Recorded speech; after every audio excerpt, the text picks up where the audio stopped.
Hörmətli xanımlar və beylər, Nərgiz mükafatının təsisi, ənənəsi artıq 11-ci ildir davam edir və maraqlıdır ki, cəmaəti düşərgədə müxtəlif vaxtlarda müxtəlif mükafatlar təsis olunubdur.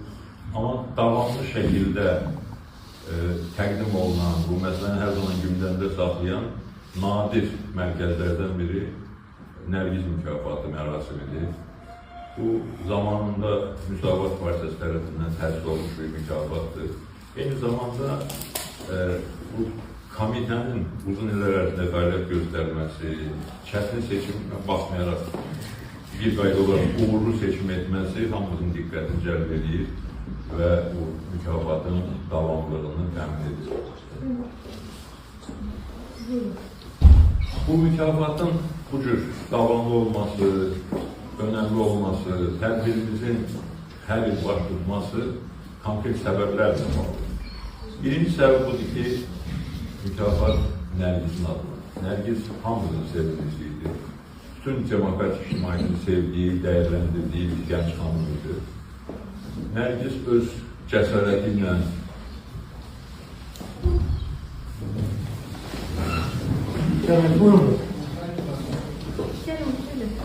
Nərgiz öz cəsarəti ilə, fədakarlığı ilə, yaradıcı yanaşması ilə, təşəbbüskarlığı ilə, cəsarəti ilə fərqlənən gənclərimizdən biriydi və məhz Nərgizə sevgi və məhəbbət bu mükafatın davamlılığını təmin edən əsas amillərdən biridir.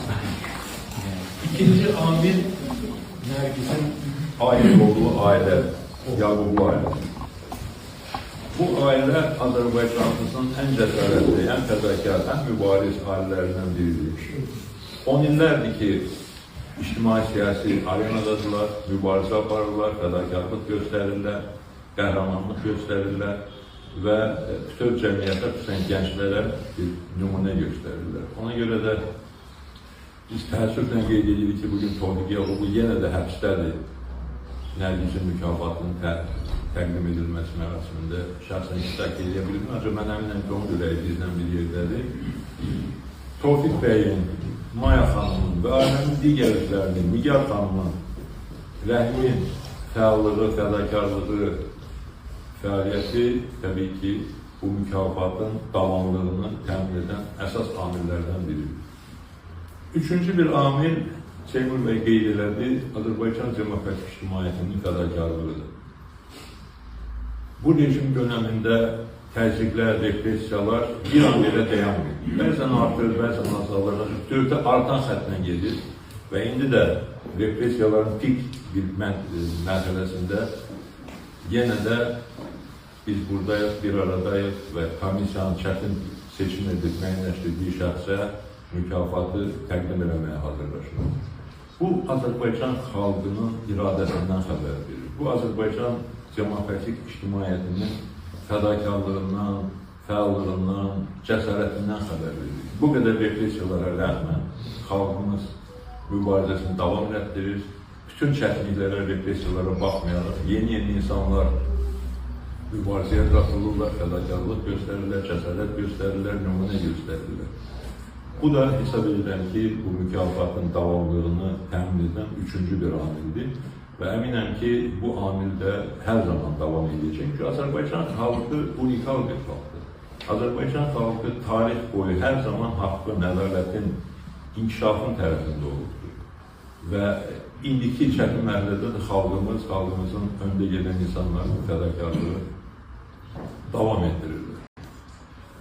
Mükafatın davamlılığını təmin edən amillərdən biri də əslində qalsa Azərbaycandakı hakim rejimdir. Hakim rejim bu repressiyalarla, təzyiqlərlə insanları bu cür kütlər şəkildə həbs etməklə faktiki olaraq bu mükafatın davamlılığını təmin edir. Bu məsələnin diqqətdə qalmasını təmin edir.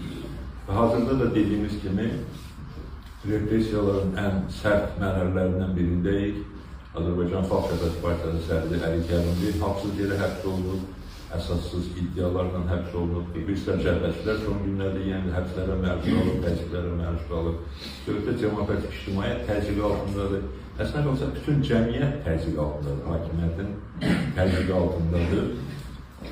Belə bir şəraitdə də biz növbəti dəfə mükafatı təqdim etmə mərasiminə toplaşmışıq. Yeri gəlmişkən toplaşanlara, burada olanlara mən də təşəkkür edirəm. Çünki bu özü də mövzuya diqqətin, Nərgiz amilinə münasibətin, Yavuzlu ailəsinə münasibətin, demokratik prosesə münasibətin bir göstəricisidir. Bugün bu repressiyaların qarşısında dik dayanmaq həm böyük şərəfdir, həm də cəmiyyətimizin bir fədakarlığıdır. Biz haqq ədalət uğrunda mübarizəmizi davam etdirməliyik. Biz bütün çətinliklərə baxmayaraq həqiqətləri deməyə davam etməliyik. Biz bütün çətinliklərə baxmayaraq, hətta məhkəmələrə də çatdırmaq olmur, o qədər çox məhkəmələr var, o qədər insanlar əsassız, siyasi sifarişli təzyiqlərə, repressiyalara, məhkəmə proseslərinə məruz qalırlar ki, çatdırmaq da olur bütün məhkəmələri. Və belə bir mərhələdə insanların bir araya gəlməsi, ənənəni yaşatması, özü cəmiyyətimizin gücündən xəbər verir. Bunu davam etdirməliyik, həqiqəti deməyə davam etməliyik, haqq ədalət müdafiə etməliyik. Həbsdə olan dostlarımızı, silahdaşlarımızı, vətəndaşlarımızı müdafiə etməyə davam etməliyik. Və mən bir daha Müsavat Partiyası adından Əli Kərimlinin, Toğrul Yaqubunun və bütün siyasi məhbusların həbsdən azad olunmasına çağırıram, tələb edirəm və biz bu mövqeyimizi davamlı şəkildə səsləndiririk və səsləndirəcəyik.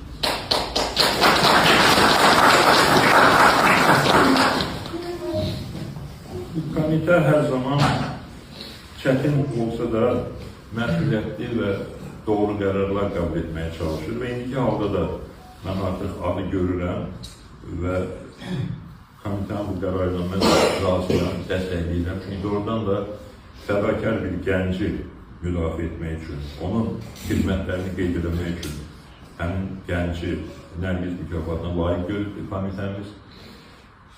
Həmin gənc Afiyəddin Məmmədovdur.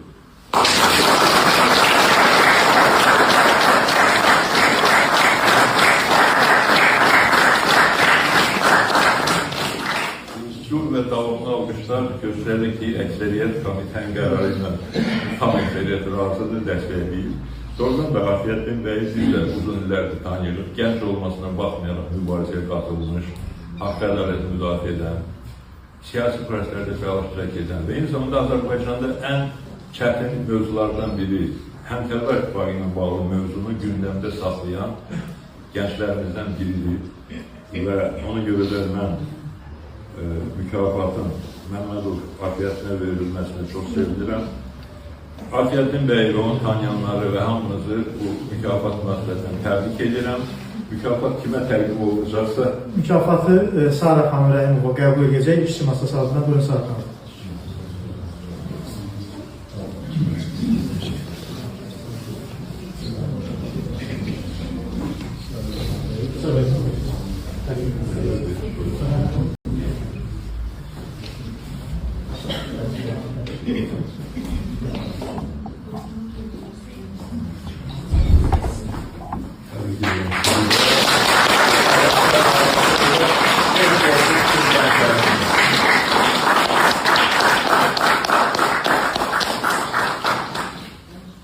Gözəl mükafat biraz ağırlığınca əminəm ki, bütün ağırlıqları daşımağa qadirsiz ağır.